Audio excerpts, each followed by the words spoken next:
Customer nak cek harga? Tak payah pergi kaunter dah.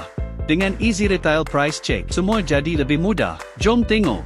Apabila anda scan barcode, Price Checker akan automatik paparkan kod item, nama, gambar dan yang paling penting ialah harga. Sekarang kita setup menggunakan EasyLink Tools. Pertama sekali, klik 3 titik pada bahagian kanan nama syarikat. Kemudian klik Host Setting. Di sini anda boleh lihat host password, port number dan profile name. Simpan maklumat ini kerana kita akan guna sebentar lagi.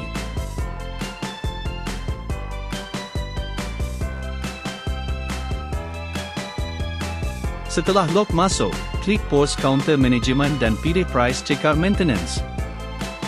Pilih lokasi yang anda mahu, kemudian klik Add Device. Pilih IP address dan klik Generate QR Code. Selepas itu, pergi ke Easy Price Check dan masukkan license key serta lengkapkan semua maklumat yang diperlukan berkaitan dengan EasyLink Tools. Setelah log masuk, klik Sync Data.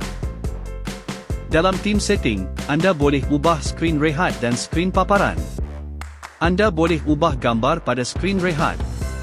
Warna pada skrin juga boleh disesuaikan. Selain itu, masa paparan skrin boleh ditetapkan mengikut keperluan.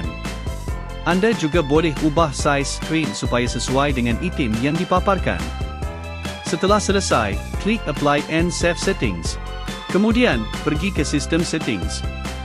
Di bahagian ini, anda boleh menukar bahasa yang tersedia serta menetapkan tetapan lain yang berkaitan dengan paparan harga. Anda juga boleh tambah iklan pada skrin paparan. Pergi ke Advertisement. Kemudian klik Add dan masukkan gambar yang anda mahu. Paparan akan menunjukkan gambar yang telah anda pilih tadi. Jom semak harga dengan lebih pantas dan tepat dengan Easy Retail Price Check.